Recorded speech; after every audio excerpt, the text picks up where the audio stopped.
యేసయ్యని అడిగితే ఏదైనా ఇస్తాడా? చాలా సమస్యలు ఉన్నాయి నా వివాహ విషయంలో. ఎవ్వరూ సహాయం చేసేవాళ్ళు లేరు. ఉండటానికి చాలామంది ఉన్నారు, బంధువులు అటు ఇటు బంధువులు చాలామంది ఉన్నారు. కానీ అసలు ఎలా వెళ్తుంది ఈరోజు అన్న స్టేజ్కి వచ్చాము మేము. ఈరోజు కన్నీటితో అండి ఎంతగా ఏడ్చుంటానంటే నా కళ్ళల్లో నీళ్ళు కూడా లేవు, అంతగా ఏడ్చి స్కాల్ప్కి ఓపెన్ సర్జరీ చేయాలి స్కల్కి అని చెప్పారు.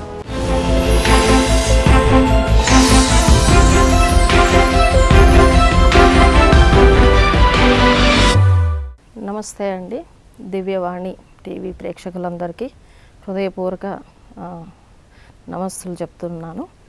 అయితే నా పేరు విజయ అండి, విజయ కట్ట. నేను మేరీ కమల అమ్మ పేరు, నాన్న పేరు యేసుదాస్. వాళ్ళకి 6వ సంతానంగా నేను పుట్టానండి. అయితే అమ్మ నాన్న ఇద్దరు కూడాను మరి విగ్రహారాధకులే, వాళ్ళు విగ్రహారాధన చేసేవాళ్ళట. అయితే నేను అమ్మకి చాలా లేటుగా పుట్టానంట, అంటే 45 సంవత్సరాల ఆ టైంలో పుట్టానంట. అప్పుడు చాలామంది భయపెట్టారంట, ఇంత లేటుగా ప్రెగ్నెంట్ ఏంటి, ఈ టైంలో పిల్లలు ఏంటి అని భయపెట్టే సమయంలో ఎవరో చెప్పారంట, నువ్వు యేసయ్యని ప్రార్థించుకో, నీకు ఖచ్చితంగా ఆయన సహాయం చేస్తాడు అని చెప్పారంట. అప్పుడు అమ్మ ఆ మాటలు విని ఆయనని స్మరించుకోవడం స్టార్ట్ చేసిందంట. మరి యేసయ్యన ఎప్పుడైతే ఆమె స్మరించుకోవడం స్టార్ట్ చేసిందో ఇక అప్పుడే అనుకుందంట, ఈ ప్రసవం సుఖంగా కనుక పుడితే నేను అమ్మాయికి దేవునికి సంపూర్ణంగా సమర్పించుకుంటాను. మరి నేను ఎటువంటి ఆడంబరాలకు కానీ లేకపోతే అలంకరణకు కానీ విగ్రహారాధనకు కానీ ఏమీ చెయ్యను అని తను సమర్పించుకున్నారంట. తర్వాత నేను పుట్టాక నాన్న అంటే వాళ్ళు అది ఎలా ఆ ప్రసవం ఎలా జరుగుతుందో అని చాలా టెన్షన్ పడే సమయంలో మరి సుఖప్రసవం అవటం వల్ల వాళ్ళు సంతోషపడి విజయ అని నా పేరు పెట్టారు. విజయం సాధించింది అని విజయ అని నా పేరు పెట్టారండి.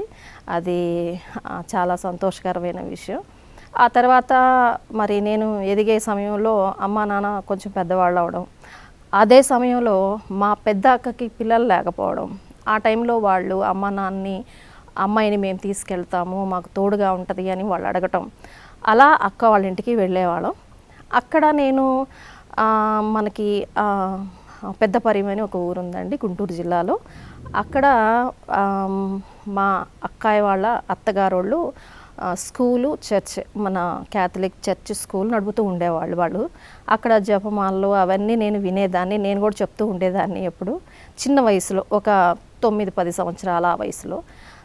తర్వాత కొంచెం పెద్ద అయ్యేకుంది నాకు మొదటిసారిగా ఒక 11-12 సంవత్సరాల వయసులో నాకు మామూలుగా ఏదో సండే స్కూల్కి వెళదాం వస్తాం అంతేకాని స్పెషల్గా దేవుణ్ణి ఒక విషయం అడిగితే ఆయన నాకు చేస్తాడు అన్న విషయం నాకు అప్పుడు అర్థమైందనమాట. ఏంటంటే స్కూల్ ఎగ్జామ్స్ వస్తున్నాయి, ఏవో బుక్సో పెన్సిల్సో కావాలి. సరే నాన్నని అడుగుతుంటే తెచ్చి ఇవ్వడం లేదు. ఆ టైంలో అమ్మ వస్తే నేను అమ్మకి చెప్పాను, ఏంటి ఎన్నిసార్లు చెప్పినా నాకు అవి ఇవ్వటం లేదు, నేను ఎలా ఎగ్జామ్ రాయాలి, ఎట్లా స్కూల్కి వెళ్ళాలి అని నేను అమ్మని అడిగితే అమ్మ ఒక మాట చెప్పింది, నువ్వు ఎప్పుడూ ఏడవద్దు, నువ్వు ఏం ఏడవాలన్నా సరే మనుషులకి ఎవరికి చెప్పొద్దు, యేసయ్యని అడుగు, యేసయ్య నాకు ఇలా కావాలి, మరి నేనేం చేయాలి, ఏం చేయమంటావని ఆయన అడుగు, ఆయన ఇస్తాడు నీకు ఖచ్చితంగా, నాకు నిన్ను అలాగే ఇచ్చాడు కాబట్టి నువ్వు ఏది అడిగినా ఖచ్చితంగా ఆయన ఇస్తాడు అని చెప్పిందండి. ఆ మాట నాకు ఇప్పటికీ బాగా గుర్తుంది. అంటే యేసయ్యని అడిగితే ఏదైనా ఇస్తాడా, ఎవరిని అడిగినా ఇవ్వరు కానీ ఆయన ఇస్తాడా అనే ఒక నమ్మకం నాకు అప్పుడు అమ్మ మాటలో నాకు కనిపించింది. సరే ఆ రోజు నేను ప్రేయర్ చేసుకున్నా, అదే నాకు తెలిసిన మొదటి ప్రేయర్ అదే అనుకుంటా. నేను ఆ రోజు ఆయన్ని మౌనంగా అడిగాను, నాకు కావాలి, మరి నేను ఎగ్జామ్ రాయాలి, నాకు పెన్సిల్ కావాలి, ఇంకేవో కావాలని అడిగాను. అయితే అనుకోకుండా నాన్న అదే రోజు సాయంత్రం తీసుకొచ్చి ఇచ్చి వెళ్ళాడండి. అంతకుముందు అన్ని రోజులు తేను అని కూడా చెప్పని వ్యక్తి అదే రోజు సాయంత్రం తీసుకొచ్చి ఇచ్చి వెళ్ళాడు. అంటే నేనేమనుకున్నానంటే యేసయ్యని అడిగితే ఎవరి మనసైనా కదిలిస్తాడు కాబట్టి మనం యేసయ్యనే అడగాలి అని అప్పుడు నేను అలా నిర్ణయించుకున్నాను. అయితే ఇక అక్కడి నుంచి అట్లా కొంచెం ముందుకు వెళ్ళాక నా వివాహ విషయంలో మరి చాలా సమస్యలు ఉన్నాయి నా వివాహ విషయంలో. అప్పుడు నేను ఒకటే ప్రార్థించాను, దేవా నాకు డబ్బులు కానీ ఆడంబరాలు కానీ లేకపోతే హంగులు కానీ నాకేం వద్దు, కానీ నన్నుగా ఇష్టపడే వ్యక్తి ఉంటే బాగుండు. ఎందుకంటే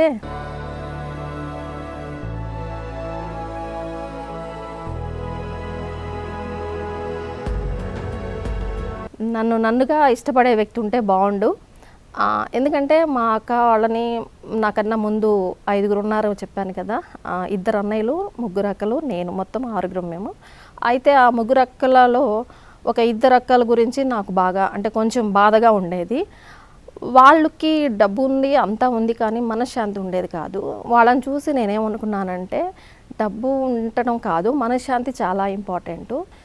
నన్నుగా అర్థం చేసుకొని ఉండే వ్యక్తి ఉంటే చాలు, నేనేం కోరుకోవడం లేదు అనేసి నేను ప్రేయర్ చేసుకున్నాను. చాలా గట్టిగా ప్రేయర్ చేసుకునేదాన్ని డైలీ. నన్ను ప్రేమించాలి, అర్థం చేసుకుంటే చాలు. నేనేమి ఆస్తులు ఏమీ కోరుకోలేదండి, నిజంగా ఏమీ కోరుకోలేదు, అదే కోరుకున్నా. అలా నా జీవితంలోకి మరి మా హస్బెండ్ వచ్చారు.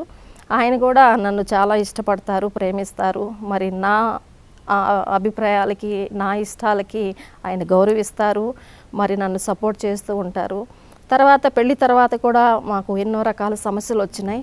ఆ సమస్యల నుంచి అధిగమించడానికి ఆయన సహాయం చాలా ఉంది. మరి అట్లానే పెళ్ళైనాక నా అత్తవారిల్లు నా ఇల్లు అనుకున్నాను.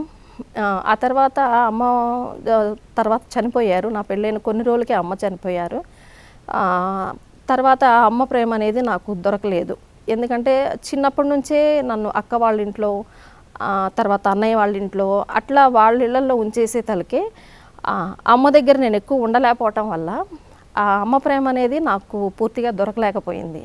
నేనేమో అదే కావాలని కోరుకున్నా. ఎందుకంటే నా ముందు జీవితాలను నేను చూస్తున్నాను కదా, అలా జరగకూడదు, ప్రేమ కలిగి ఉండాలి అన్నది నా ఉద్దేశం అన్నమాట.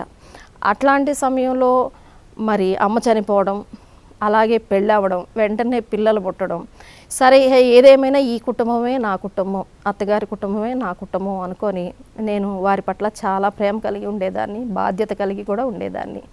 అట్లాగే అత్తమ్మ మామయ్య కూడా చాలా మంచివాళ్ళు, వాళ్ళు విశ్వాసులే, మరి వాళ్ళు కూడా చాలా బాగా ఉండేవాళ్ళు. అలాగా వెళ్తూ ఉన్న సమయంలో మేము ఒక వ్యాపారం పెట్టారు మా వారు. దాంట్లో అనుకోని ఇబ్బంది వచ్చి చాలా మనీ లాస్ అయ్యి, ఎట్లా అంటే ఇక కంప్లీట్గా డౌన్కి వెళ్ళిపోయాం, కంప్లీట్ జీరోకి వెళ్ళిపోయాం. ఏమీ లేదు, సింగిల్ రూపీ లేదు మా దగ్గర. అసలు ఎలా వెళ్తుంది ఈరోజు అన్న స్టేజ్కి వచ్చాం మేము. ఆ టైంలో ఎవ్వరు సహాయం చేసేవాళ్ళు లేరు. ఉండటానికి చాలామంది ఉన్నారు, బంధువులు అటు ఇటు బంధువులు చాలామంది ఉన్నారు, కానీ ఎవరిని అడుగుదామన్నా కూడా ఎవరు ఇచ్చేదానికి సిద్ధంగా లేరు. మరి జనరల్గా అడుగుతారు కదా, మరి నీకు ఇస్తే నువ్వు తిరిగి మాకు ఎట్లా ఇస్తావని క్వశ్చన్ చేస్తారు. ఆ క్వశ్చన్కి ఆన్సర్ నా దగ్గర లేదు. కానీ అప్పులైతే తీరాలి, ఎలా అని చెప్పేసి నేను ఒక 2 years ఉపవాసం ఉన్నానండి గట్టిగా. లెంటి డేస్ అన్ని రోజులు కూడా నేను ఉపవాసం ఉండి 2-3 years ఉన్నట్టు గుర్తు నాకు. ఉండి ఆ ఉపవాసంలో కూడా ఆ డే అంతా ఏమీ తీసుకోకుండా నన్ను ఈ సమస్య నుంచి గట్టెక్కించు, ఈ సమస్య నుంచి మమ్మల్ని గట్టెక్కించు, నాకు మంచి పిల్లల్ని ఇచ్చావు, మంచి భర్తని ఇచ్చావు, మంచి కుటుంబాన్ని ఇచ్చావు.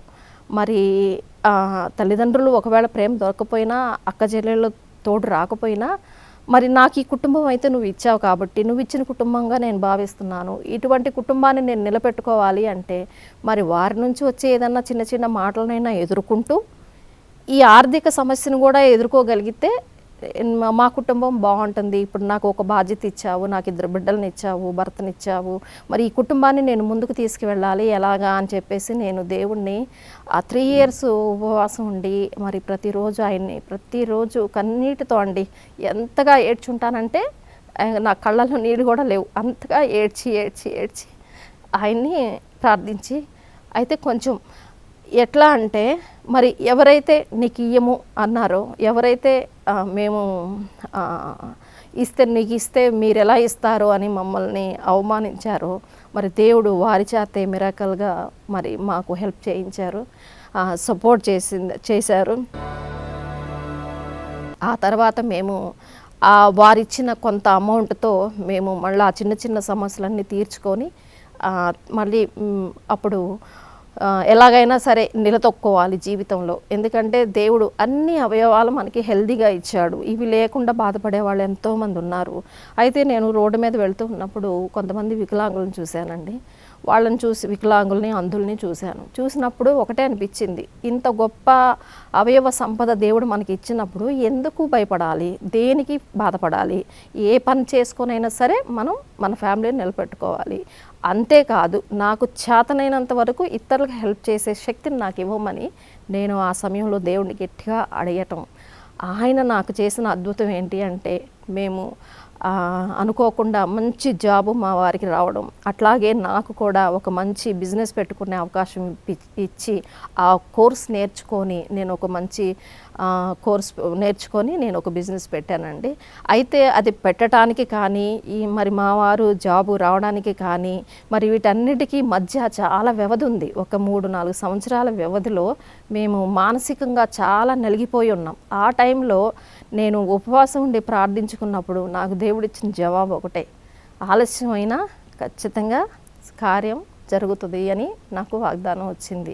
అది పట్టుకొని విశ్వాసంతో ఎక్కడా కుంగిపోకుండా, ఎందుకంటే అప్పుడున్న సిచ్యువేషన్ ఏంటి అంటే జీరో అంటే ఇంకేం చెప్తాం, ఏం లేదు కదా.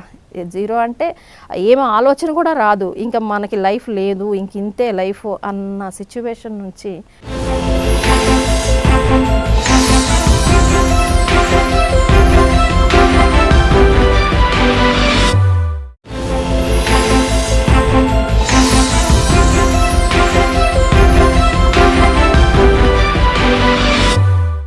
దేవుడు లేదు కుంగిపోకూడదు అన్నట్లుగా నాకు వాక్యాల రూపంగా, వాగ్దానాల రూపంగా ఎక్కడో ఒక చోట మెసేజ్ ఆ ఒక మాట నాకు గుచ్చుకోవడం, ఏదో ఒక బైబిల్ చదువుతున్నప్పుడు ఏదో ఒక సమయంలో ఆ మాట నాకు గుచ్చుకోవడం, అలా మరి కొండల తట్టు నేను కనులెత్తుచున్నాను, నాకు సహాయం ఎక్కడి నుంచి వస్తుంది? యెహోవా తరపు నుంచే వస్తుంది. ఎందుకంటే ఆ కొండల్లో ఆయనే కదా ఉంటాడు. కాబట్టి కొండల తట్టు నుంచి నా వైపు చూసి మరి ఆయన నాకు జవాబిచ్చి నా జీవితంలో ముందుకి వెళ్ళేటానికి ధైర్యాన్ని ఇచ్చాడు. ఫస్ట్ ఆఫ్ ఆల్ ధైర్యాన్ని ఇచ్చాడు, ఆ తర్వాత ఓర్పును కూడా ఇచ్చాడు. ఎన్ని సమస్యలు వచ్చినా, ఎన్ని మాటలు వచ్చినా ఎదుర్కొనే ధైర్యం ఇచ్చాడు. అలా ముందుకు వెళ్తూ ఉండగా నాకు ఆ పరిస్థితి నుంచి వచ్చిన మాట ఏంటి అంటే, నేను ఇటువంటి పరిస్థితిలో ఉన్నప్పుడు నాకు సహాయం చేయటానికి చాలామంది నిరాకరించారు కదా. అలాంటి సిచ్యువేషన్లో ఉండి ఎవరైనా నా దగ్గరకు వస్తే నేను ఖచ్చితంగా నేను చేయగలిగినంత వరకు నేను చేయాలి. అంతేకాదు మళ్ళీ వాళ్ళ దగ్గర నుంచి తిరిగి ఆశించకూడదు. ఎందుకంటే వాళ్ళకి ఇవ్వాలనిపిస్తే ఇస్తారు, లేదంటే అది నా తరపు నుంచి నేను దేవునికి చేసినట్టు అనుకుంటాను తప్ప మనుషులకు చేశానని అనుకోకూడదు అని నిర్ణయించుకొని అప్పటి నుంచి ఇక చిన్న చిన్న ఎట్లా అంటే ఆర్ఫన్స్కి వెళ్ళటం, ఓల్డ్ ఏజ్ హోమ్లకి వెళ్ళటం, చిల్డ్రన్స్ హోమ్స్ ఉంటాయి కదండి, వాటికి వెళ్ళటం, వికలాంగులకి దగ్గరికి వెళ్ళి నాకు తోచినంత ఫుడ్డును, బట్టలో లేదా బుక్స్, లేకపోతే వాళ్ళకి కావాల్సిన నీడ్స్ ఏదన్నా ఉంటే నాకున్న దాంట్లో మరి నేను మా హస్బెండ్ కలిసి అట్లా చేయటం మొదలుపెట్టామండి. అయితే ఇట్లా చేసుకుంటూ సాగిపోతూ ఉంది. మాకు దేవుడు అద్భుతంగా నా 3 సంవత్సరాల నిరీక్షణకి ప్రతిఫలంగా మరి చక్కటి మంచి బిజినెస్ పెట్టుకోగలిగిన, బిజినెస్లో సక్సెస్ అయ్యాను. బిజినెస్ పెట్టుకోవటానికి ఎవరైతే హెల్ప్ చేశారో ఆ హెల్ప్ తీసుకొని మరి తిరిగి మళ్ళీ మేము వాళ్ళకి ఇచ్చాము. అయినప్పటికీ కూడా అది చేస్తూ ఉన్న సమయంలో దేవుడు నేను ప్రతిరోజు మౌనంగా ఒక గంటన్నర సేపు మౌనంగా ప్రార్థించుకోవడం అలవాటు. అలా ప్రార్థించుకుంటున్న సమయంలో ఏమనిపించిందంటే, ఖచ్చితంగా నేను వెనక్కైతే వెళ్ళను, లైఫ్లో ఇప్పటి వరకు వచ్చిన దానికైతే నేను వెళ్ళను, ఇంకా ముందుకే వెళ్తాను. కాబట్టి నాకు తెలిసినంత వరకు, నాకు చేతనైనంత వరకు ఎదుటి మనిషికి సహాయపడుతూ పోతూ ఉంటే అది ఆయనకి ఇష్టమైన పని అని నాకు అనిపించింది. అలా బైబిల్ చదువుతూ ఉన్న ఒక సమయంలో మత్తయి సువార్త 25:35 అధ్యాయంలో ఒక మాట ఉంటుందండి, నేను దప్పికొంటిని, నువ్వు నాకు దాహం ఇచ్చావు, నేను ఆకలిగా ఉంటిని, నాకు ఆహారం పెట్టావు అని ఆ మాటలు నన్ను బాగా గుచ్చుకున్నాయి. గుచ్చుకున్నప్పుడు నాకు అనిపించింది, మరి నీతిమంతులు అడుగుతారు, ప్రభువా మేము ఎప్పుడు నీకు దప్పికిచ్చాం, నువ్వు చెరసాల్లో ఉంటే మేము ఎప్పుడు చూడవచ్చామని వాళ్ళు అడుగుతారు నీతిమంతులు. అంటే అప్పుడు ఆయన అంటాడు, నా కడుపేదలకు ఇస్తే నాకు ఇచ్చినట్టే అని అంటాడు. అంటే నేను అనుకున్నా, ఓహో పేదలకు ఇస్తే ఆయనకి ఇచ్చినట్టే. అంటే మనకు ఒక సమాధానం ఇచ్చాడు ఇక్కడ, నువ్వు చేయగలిగినంత వరకు చెయ్యి, ఆపై నేను చూసుకుంటా అన్నట్టుగా అక్కడ జవాబు ఇచ్చాడు అని ఆ మాట నన్ను బాగా ట్రిగర్ చేసిందండి. మనసులో అది బాగా నాటుకుపోయి ఇక అప్పటి నుంచి నాకు చేతనైనంత వరకు, నేను చేయగలిగినంత వరకు చేయాలి అని నేను డిసైడ్ అయ్యి అట్లా చేసుకుంటూ వెళ్తున్నా, సోషల్ సర్వీస్ చేసుకుంటూ వెళ్తున్నా. అలాగే మరి నాది ఒక బ్యూటీ పార్లర్ అనమాట. మా దగ్గరికి వచ్చే క్లయింట్స్ ఎవరైనా ఉంటే వాళ్ళకి 4 మంచి మాటలు చెప్పటం, కాస్ని ఏదో ఒక సందర్భంలో యేసయ్య మాట ఒకటి చెప్పటం. ఎందుకంటే మనం జీసస్ ఫాలోవర్సం కాబట్టి, ఆయన్ని ఫాలో అవుతూ ఉంటాం కాబట్టి ఆయన ఏమేమి చెప్పాడు, మీరు నలుదిక్కులకి వెళ్ళి సువార్తను ప్రకటించండి, యేసయ్య గురించి చెబితే సువార్త చెప్పినట్టే, యేసయ్య మాట ఎత్తితే సువార్త చెప్పినట్టే అనుకొని నేను నా దగ్గరకు వచ్చే క్లయింట్స్కి వాళ్ళు ఏదన్నా ఇబ్బందుల్లో ఉన్నారు అన్న, వాళ్ళు ఏదన్నా సమస్యల్లో ఉన్నారు అన్న, ఏం కాదమ్మా యేసయ్య ఉన్నారు, ధైర్యంగా ఉండండి, ఆయన అడగండి ఆయన ఇస్తారు, లేదంటే ప్రేయర్ చేసుకోండి అని నేను నాకు తెలిసిన మంచి వేలో వాళ్ళకి చెప్తూ వెళ్తూ ఉండేదాన్ని. అట్లాగే నా దగ్గర వర్క్ చేసే వాళ్ళకి కూడా ఖచ్చితంగా, మరి ఆడపిల్లలైతే వాళ్ళకి ఇంకా మంచిగా విషయాలు చెప్పి, చిన్న చిన్న విషయాలకి టెన్షన్ అవ్వద్దు, చిన్న చిన్న విషయాలకి గొడవ పడొద్దు, మరి భర్త కొంచెం అటు ఇటుగా ఉన్నా కూడా సర్దుకుపోవడం నేర్చుకోవాలి. ఎందుకంటే మనం ప్రతి మనిషిలో మంచి చెడులు ఖచ్చితంగా ఉంటాయి. సో మంచే చూడగలిగితే మనం చెడే చూస్తాం. జనరల్గా సొసైటీ అంతా చెడే చూస్తుంది, ఎవరు అయినా కూడా. ఇంట్లో వాళ్ళని కూడా చెడే చూస్తే ఎట్లాగా? ఎదుటి మనిషిలో మంచి కూడా ఉంటుంది కదా. మీ హస్బెండ్లో మంచే ముందో చూడు, అతను మంచి ఏం చేయగలడో చూడు, అది చూసి అతనికి చెప్పు, నువ్వు ఈ పని చేయగలవు, లేకపోతే నువ్వు ఇలా మాట్లాడగలవు, లేకపోతే నువ్వు ఇలా ఇవ్వగలవు అని చెప్పి మీ హస్బెండ్లో మంచి చూడగలిగితే నీకన్నా గొప్ప భార్య ఎవరు ఉంటారు? మరి గుణవంతురాలైన భార్య అనేది అందుకే కదా, మంచి లక్షణాలు కలిగి ఉండటమే కదా భార్య లక్షణం అని. ఇట్లా నా దగ్గర వర్క్ చేసే వాళ్ళకి నేను చెప్పుకుంటూ, దేవుని మాటలు చెప్పుకుంటూ వెళ్తూ ఉండేదాన్ని. అలా వాళ్ళు కొంతమంది, అక్క నాకు ప్రేయర్ చేయండి, లేదా మేడం మాకు ప్రేయర్ చేయండి అని వాళ్ళు వచ్చి అడుగుతూ ఉండే. అప్పుడు చాలా ఆనందం అనిపించేది. ఈ సమస్యలన్నీ కూడా వెళ్ళిపోయినాయి నాకు. ఈ ఆర్థిక ఇబ్బందులు, ఆర్థిక సమస్యలు, లేకపోతే బంధువులు పట్టించుకోలేదనో, బంధువులు మమ్మల్ని సపోర్ట్ చేయలేదన్నో విషయం మర్చిపోయా. కాకపోతే లోపల ఎక్కడో ఒక బాధ ఉండేది, అరే అమ్మ ప్రేమ పూర్తిగా నోచుకోలేకపోయానే, బంధువులు సపోర్ట్ లేదే, అయ్యో అని చెప్పి ఒక బాధ అయితే లోపల ఉండేది. కానీ ఇలాగా నేను నలుగురితో మాట్లాడుకుంటూ వెళ్తూ అలా ముందుకు వెళ్తూ ఉన్న సమయంలో ఇవన్నీ మర్చిపోయాం. అయితే తర్వాత నా దగ్గర వర్క్ చేసే వాళ్ళకి కొంతమందికి నేను ఫ్రీగా వర్క్ నేర్పించాను. ఎందుకంటే డబ్బు తీసుకొని నేర్పిస్తే గుర్తుండదు, లేదా డబ్బు ఇవ్వలేని స్థితిలో ఉన్న వాళ్ళకి మనం ఏదన్నా చేయగలిగితే అది కూడా సేవే కదా అని చెప్పేసి, అంటే క్రియలేని విశ్వాసం మృతం అన్నారు కదా, మరి అలాగే క్రియ కలిగి ఉండాలి ఖచ్చితంగా. మన ఊరికే మాటలు చెబితే కాదు, చేతలు కూడా చేయాలి. కాబట్టి నా దగ్గర కొంతమంది డబ్బు లేని వాళ్ళకి అలా ఫ్రీగా కోచింగ్ నేర్పించాను. అట్లా ఎవ్రీ మంత్ ఫ్రీ సర్వీస్ చేసుకుంటూ, మరి దాంట్లో నాకు మా హస్బెండ్ కూడా తోడుంటూ అట్లా వెళ్ళి చేస్తూ వస్తూ ఉండేవాళ్ళం అనమాట. అయితే నా లైఫ్లో ఈ ఆర్థిక సమస్య నుంచి అధిగమించి, మరి బంధువులు ప్రేమ నోచుకోలేదనే ఒక బాధ నుంచి బయటకు వచ్చి అలా ఫ్రీగా ముందుకు వెళ్ళిపోతూ ఉన్నాం. ఆర్థికంగా కూడా ముందుకు వెళ్తూ ఉన్నాం. ఈలోపు పిల్లలు కూడా పెద్ద అయ్యారు, వాళ్ళు కూడా చక్కగా చదువుకుంటున్నారు. మరి ఆ సమయంలో అనుకోకుండా నాకు ఒక హెల్త్ ఇష్యూ వచ్చిందండి. అది ఎంతగా అంటే మమ్మల్ని కుదిపేసినంతగా వచ్చింది. అది ఒక తలలో నుంచి నీరు నోస్ ద్వారా బయటకు వస్తూ ఉన్నాయి. అదేదో చిన్న సమస్యలే అనుకున్నాం మేము, పెద్ద సమస్య అనుకోలేదు అని నెగ్లెక్ట్ చేసుకుంటూ ఏదో ఒక ఈఎన్టీ దగ్గరికి వెళ్ళి టాబ్లెట్స్ అవి వాడుతూ ఉన్నాం. అలా 2 years గడిచిపోయింది. 2 years గడిచిపోయిన తర్వాత ఒకరోజు సడన్గా విపరీతమైన హెడేక్ వచ్చి, వామిటింగ్ వచ్చి పడిపోయే స్టేజ్కి వచ్చేసరికి మాకు భయం వేసి ఏమైంది అని చెప్పేసి విపరీతమైన జ్వరం అనమాట. కంటిన్యూగా 24 hours కంటిన్యూ జ్వరం ఉంది. ఆ జ్వరం మరి మాకేం అర్థం కాలేదు, నాకు కానీ మా హస్బెండ్ కానీ ఏం అర్థం కాక పిల్లలు కూడా ఇదైపోయి సరేనని చెప్పేసి ఇమ్మీడియట్గా హాస్పిటల్కి తీసుకువెళ్తే నాకు ఈ 2 ఇయర్స్ నుంచి ట్రీట్మెంట్ చేస్తున్న డాక్టరు వెంటనే ఏంటి ఇంత ప్రమాదంగా ఉంది, ఏంటి సమస్యే కదా, ఎందుకు ఇట్లా అయిపోతున్నావు అని చెప్పి వెంటనే ఆయన న్యూరాలజీకి పంపించారు, న్యూరో సర్జన్ దగ్గరికి పంపించారు. పంపించిన తర్వాత ఆయన చూసి ఇదేదో పెద్ద సమస్య, ఇది సైనస్ అయితే కాదు. మాకు ట్రీట్మెంట్ చేసిన డాక్టర్ 2 ఇయర్స్ సైనస్ అని చెప్పి మెడిసిన్ ఇచ్చాడనమాట. అయితే ఆయన నుండి లేదు సైనస్ కాదు, ఈఎన్టీకి తెలియకపోవటం ఏంటి, అసలు పెద్ద సమస్య అని చెప్పి ఇమ్మీడియట్గా ఎంఆర్ఐ స్కాన్ అవి తీయించేస్తే తలలో ఒక చిన్న మనకి ఐకి ఈ సరౌండింగ్లో ఉన్న ఇక్కడ బోన్ ఉంటుందంట, దానికి ఒక చిన్న హోల్ పడింది. ఆ హోల్ నుంచి బ్రెయిన్లో ఉండే వాటర్ నోస్తూ వస్తుంది అని చెప్పారు. చెప్పినప్పుడు అక్కడ మేము వెళ్ళినప్పుడు ఆ న్యూరో డాక్టర్ చెప్పిన మాట ఏంటి అంటే, అసలు ఈ సమస్య మీకు స్టార్ట్ అయ్యి ఇన్నాళ్ళు మీరు ప్రశాంతంగా ఉన్నారంటే వండరే, నిజంగా మీరు నమ్ముకున్న దేవుడు మిమ్మల్ని కాపాడినట్టే. ఎందుకంటే ఇది ఇన్ఫెక్షన్ ఫామ్ అవుతుంది, నోస్ త్రూ వాటర్ ఎప్పుడైతే వస్తున్నాయో ఆటోమేటిక్గా అక్కడ హోల్ అనేది ఏర్పడింది కాబట్టి మీరు శ్వాస తీసుకున్నప్పుడు ఆ శ్వాస నుంచి ఇన్ఫెక్షన్ అనేది హెడ్కి పాకేస్తుంది. కాబట్టి మీరు ఇన్నాళ్ళు మీకు ఏం ప్రమాదం జరగలేదు అంటే మాత్రం నిజంగా గ్రేటే, మీరు నమ్ముకున్న దేవుడు మిమ్మల్ని గట్టిగా కాపాడాడు అని ఆ డాక్టర్ సజెషన్ చెప్పారనమాట.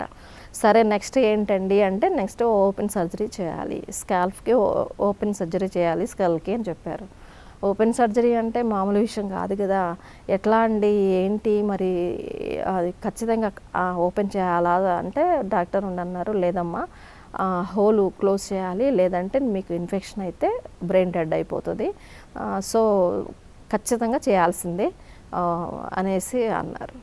ఈ తర్వాత ఇక మాకేమీ అర్థం కాలేదు, ఓపెన్ అంటే చిన్న సమస్య అనుకున్నాం కానీ ఇంత పెద్ద సమస్య అని నేను పిల్లలు ఈయన అసలు ఏం అర్థం కాల మాకు, ఏం చేయాలని. సరే అని చెప్పేసి డాక్టర్ని వెళ్ళి అడిగితే మరి సైడ్ ఎఫెక్ట్స్ ఏమన్నా వస్తాయా ఏంటండి, మరి సర్జరీ చేస్తే ఏమన్నా ఇబ్బంది అవుతుందా అంటే ఆయన అన్నాడు, పాతలో అయితే 50-50 అనేవాళ్ళమమ్మ, ఇప్పుడు అంత అవసరం లేదు, ఇప్పుడు సక్సెస్ రేట్ బాగుంది, 90% సక్సెస్ రేటే ఉంది, సో టెన్షన్ పడాల్సిన అవసరం ఏమి లేదు, కాకపోతే చిన్న ప్రాబ్లమ్స్ అయితే వస్తాయి, ఒక 5 సెన్సెస్ ఉంటాయి కదా మనకి, దాంట్లో 1-2 ఏమన్నా ఇబ్బంది చేయొచ్చేమో, ఎందుకంటే నర్వ్స్ కదా, ఇబ్బందులు ఏమన్నా జరుగుతాయేమో, మెంటల్గా ప్రిపేర్ అయ్యి ఉండండి అన్నట్టుగా ఆయన అన్నారు. అంటే అప్పుడు నేను అడిగాను ఆయన్ని, 5 సెన్సెస్ అంటే నోసు, కళ్ళు, మరి ముక్కు ఇవన్నీ అట్లా ఎట్లా అండి అని చెప్పి నేను ఆయన్ని అడిగితే, తప్పదమ్మా అది ఇంపార్టెంట్, వీటికన్నా అది ఇంపార్టెంటు అనేసి అట్లా చెప్పారు. అంటే ఎట్లా అంటే చూపు కొంచెం మందగించవచ్చు, లేకపోతే ముక్కు స్మెల్ తెలియకపోవచ్చు, లేకపోతే మాట పడిపోవచ్చు, లేకపోతే చెవులు వినపడకపోవచ్చు, లేకపోతే మెమొరీ లాస్ అవ్వచ్చు, ఇట్లా చెప్పేతలకి భయం వేసింది. అమ్మో ఏంటిది, చేయించుకోకపోతే ఒక ప్రాబ్లం, చేయించుకుంటే ఇంకొక ప్రాబ్లం, ఎట్లాగా ఇప్పుడు చేయించుకోవాలా వద్దా, చేయించుకోకపోతే డేంజర్ అంటున్నారు, ఏదేమైనా రిస్కే అన్నట్టుగా ఇక అప్పుడు గట్టిగా ఫాస్టింగ్ ఉండి ప్రేయర్ చేసుకున్నా, దేవా నన్ను ఎన్నో సమస్యల నుంచి కట్టెక్కిచ్చావు, మరి నువ్వు చెప్పినట్టే నా జీవితం ముందుకు వెళ్తుంది, మరి ప్రతి విషయంలో నేను నిన్ను అడుగుతూ ఉన్నాను, మరి ఇప్పుడు ఇది లైఫ్ అండ్ డెత్ సమస్య, నాకు 2 బిడ్డలను ఇచ్చావు, భర్తనిచ్చావు, ఈ బిడ్డల బాధ్యత నేనే చేయాలి, మరి నన్ను మధ్యలో ఇలా నీవేమైనా తీసుకువెళితే ఆ పిల్లల పరిస్థితి ఏంటి, మరి తల్లేని ఇల్లు అంటే అది ఎంతో ఘోరమైంది, ఏదన్నా నాకు ప్రమాదం జరిగితే నేను లేకపోతే నా బిడ్డల పరిస్థితి ఏంటి, నా బిడ్డలను ఎవరు చూస్తారు, నేను తల్లి లేని బాధ నేను ఎంత భరించానో నాకు తెలుసు, మరి ఆ పెయిన్ నాకు ఇప్పటికీ ఉంది, మరి అలాంటిది నా పిల్లలకి నేను లేకపోతే నా పిల్లలు కూడా అదే బాధ భరించాలి కదా అని, అందులో నేను చిన్నప్పటి నుంచి కూడా పిల్లల్ని ఎక్కడికి పంపించాల, ఒక 10 డేస్ కూడా ఎవరింటికి పంపించేదాన్ని కాదు. ఎందుకు అంటే తల్లి ప్రేమకి వేరే వాళ్ళ ప్రేమకి చాలా డిఫరెన్స్ ఉంది, అది నేను చూశాను, నేను అనుభవించాను, నాకు తెలుసు కాబట్టి నేను నా పిల్లల్ని ఎవరింటికి పంపించేదాన్ని కాదు. పుట్టిన బిడ్డ నుంచి ఇప్పుడు స్టిల్ ఈ రోజు వరకు కూడా నా పిల్లలు నా దగ్గరే పెట్టుకొని వాళ్ళకి కావాల్సినవి వండి పెట్టుకొని వాళ్ళకి కావాల్సినవి చేసుకుంటూ ఇటు బయటకు వచ్చి బిజినెస్ చేసుకుంటూ అటు ఇంట్లో పిల్లల్ని చూసుకుంటూ అట్లా నా చేత్తో నేను పెంచుకున్నాను. అలాంటి పిల్లల్ని వదిలేసి నేను వెళ్ళిపోవాలా? నేను వెళ్ళిపోతే వాళ్ళని ఎవరు చూస్తారు? నన్ను మధ్యలో ఇట్లా డ్రాప్ చేసేస్తే ఎట్లా? నువ్వు నా లైఫ్కి ఒక సార్థకత ఇవ్వాలి కదా, మరి వాళ్ళ బాధ్యత నాదే కదా, మరి ఆ బాధ్యత చేసే నాకు భాగ్యం ఇవ్వవా? వాళ్ళకి మంచి చెడ్డలు చేయాల్సిన భాగ్యం నాకు ఇవ్వవా అని చెప్పి నేను ఉపవాసం ఉండి దేవుణ్ణి ప్రార్థించుకున్నా. అయితే ధైర్యం కలిగి ఉండే భాగ్యం దయచేయి నాయన. ఏడిస్తేనో బాధపడితేనో దిగులు పడితేనో డాక్టర్స్ ఏం చెప్తున్నారంటే మీరు ధైర్యంగా ఉండండి, బీపీ తెచ్చుకుంటే ప్రాబ్లమ్స్ అవుతాయి, రక్తం ఓపెన్ చేసినప్పుడు బీపీ ఉంటే ప్రాబ్లం అవుతుందని ఇట్లా చెప్తూ వస్తున్నారు. మరి నేను టెన్షన్ పడొద్దు అంటున్నారు డాక్టర్స్. మరి టెన్షన్ పడితే సర్జరీ ప్రాబ్లం అంటున్నారు. మరి ఇంత పెద్ద సమస్య నా దగ్గర ఉంది అని నాకు తెలిసినప్పుడు టెన్షన్ పడకుండా ఎలా ఉంటాను? ఖచ్చితంగా టెన్షన్ పడతాం కదా, మనుషులం కాబట్టి. అయితే ఆ టెన్షన్ పడకుండా ధైర్యాన్ని ఇవ్వు, ఏదేమైనా ముందుకు వెళ్ళే భాగ్యాన్ని ఇవ్వు, ఏదేమైనా ఈ సమస్య నుంచి నన్ను గట్టెక్కించు అని చెప్పి ఆ రోజు నేను దేవుణ్ణి ప్రార్థించుకొని ప్రతిరోజు ఆయనకి నేను కన్నీటితో ప్రార్థించుకొని మౌనంగా, నేను ఎక్కడా కూడాను మనుషుల ముందు ప్రార్థించుకోనండి. ఎప్పుడు కూడా రహస్యమందు చూచుచున్న నీ తండ్రి నీ ప్రార్థన వింటాడు అని మనకి మత్తయి సువార్తలో ఉంది.